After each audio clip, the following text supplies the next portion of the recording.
So when my business first started taking off, I was living in South Carolina doing door-to-door sales. The second it took off, I called my dad. I said, Dad, can I come home? I was paying $3,000 a month of rent or whatever it was. I said, hey, I'll pay you $1,000 a month.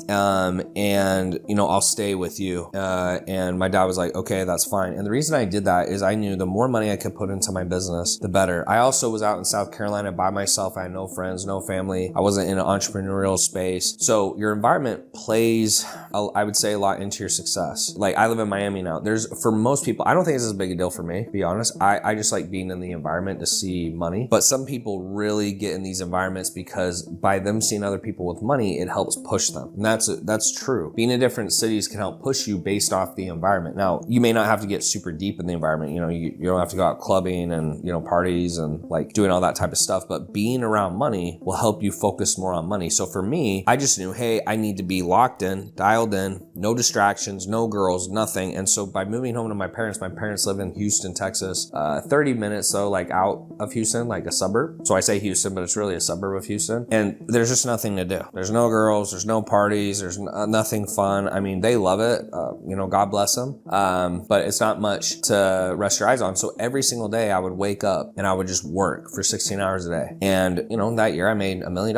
It seems far-fetched, but if all you do every single day is work, like how hard would it be to be successful? I think most people, they want to have work-life balance, but work-life balance comes later in life after you've actually made money. In my opinion, you can't have work-life balance if you're constantly struggling to make money. That's the whole reason you're struggling, is because you're constantly trying to have work-life balance. So if you need to move in with your friends, and you make sure these are the right friends, like who you're around. That's why they say the top 5 people who you're around, that's who you become. And the reason is because what they say becomes your thoughts. Your thoughts become your words become your actions become your life. So if you want to change something, you change your thoughts, which starts by changing your environment. So change your environment, make sure you're either in a place where you can't be distracted. It doesn't have to be people who are on the same path as you, but you're not distracted, or you could move in with friends or family if they're on the same path as you. For me, I just said, hey, I'm going to move home, save $2,000 a month, put that into my business, no distractions. And I put my head down. In a year, I'd made $1 million. But even if you're in a perfect environment, it's not going to help you if you're still consuming garbage. So here's the irony of having an online business. You want to be the person who is posting and publishing content, but you don't want to be consuming content. There's 2 reasons for that. Here's what I've noticed. I noticed that if I consume content, the more content I consume, the worse my mood is, honestly. What I do now is I actually have 2 cell phones. So when I get up in the morning, I have a cell phone that only has Uber, Lyft, Spotify. So all I can do is listen to podcasts and go to the gym.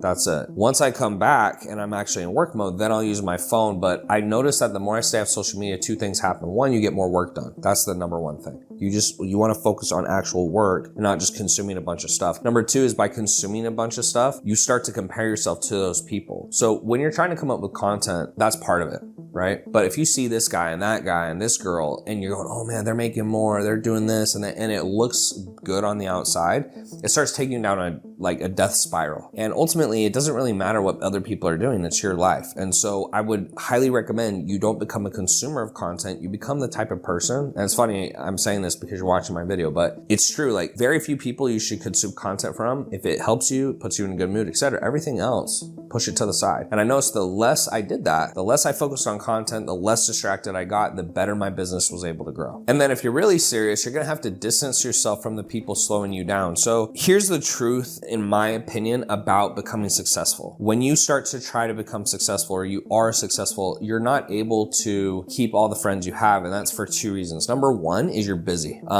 Busy sounds like a cop-out until you're working 16 hours a day and you're running a business with dozens of employees, hundreds of employees like I have. There's always something to do in the business. So no matter what you do or no matter what you finish, like today, we're shooting this video. We have more videos to shoot. We have more stuff to do. I have more stuff to do tomorrow. It never ends. Like I have an endless list of tasks that I could do. That's number 1. And so because of that, you have to choose, do you want more friends or do you want to grow your business, focus on your goals? In my opinion, I think in the long run, you're going to be more proud of focusing on your goals. Like I do think having relationships and those things matter, but I'd rather have 3 friends instead of 10 and work on my goals, right? Does that make sense? And number 2 is that those people don't see the world the way you do. And that's okay.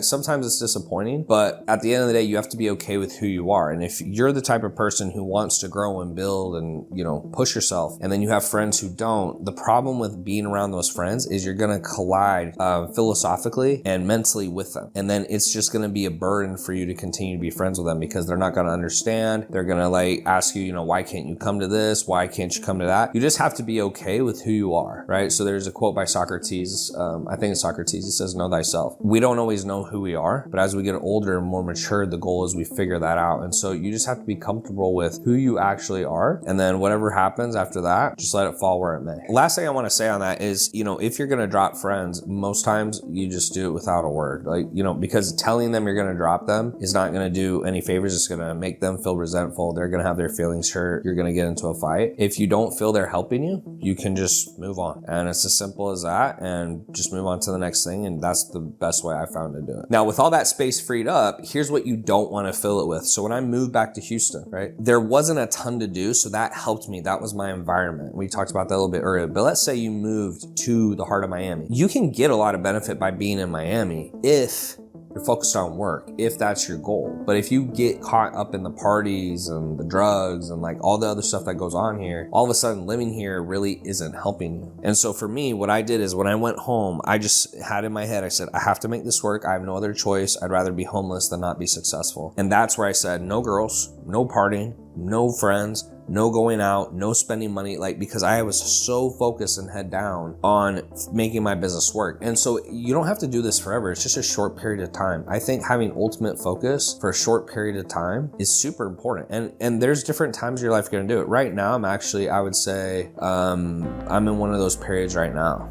Like, I'm pretty focused. I'm not really doing much else outside of the gym, sleep, and work. Part of that is because I had a pretty serious concussion, so I just wasn't able to be quite frank. But you don't want to get all your time back and drop friends and then fill it with a bunch of bullshit. You want to make sure that it's stuff that's keeping you focused. And so whatever you have to do to remove the distraction, start with your environment. And then when you get rid of the friends that are pulling you down or the people, only fill that time with stuff that's going to hit you closer to your goals. Because otherwise you're making these sacrifices for nothing. You have to look at it. Everything in life, there's a sacrifice. So if you're making a sacrifice to build your business, and you're going to drop these friends or these people, you're now doing it for nothing, which to me makes absolutely no sense. And the final key, the one that separates dreamers from doers, is by taking action before you feel ready. I actually remember after I had built my business to, $1 million a month, that was my goal, that I was actually at a convention with a guy named Alex Becker. You guys may have heard of him. He's got a pretty big YouTube. And he had built Hyros, and he's built that to a 9-figure company. It's very big. And I remember he was doing a presentation on how to build your first software, because obviously I'm trying to develop in business and push myself and grow other companies. I remember him saying, he did a 3-day talk, but then at the end he goes, but honestly, just start and you'll figure it out. Every expert was once a beginner. And so we all think that we can't start until we're fully confident. So we ask a million questions, but the reality is that when we just start, the next steps become obvious to us. So I've even fallen into this trap because I've built a big business, and then I go, oh, what else should I do? You don't have to figure everything out to start. You just have to take imperfect action. So you just have to know the first step and then take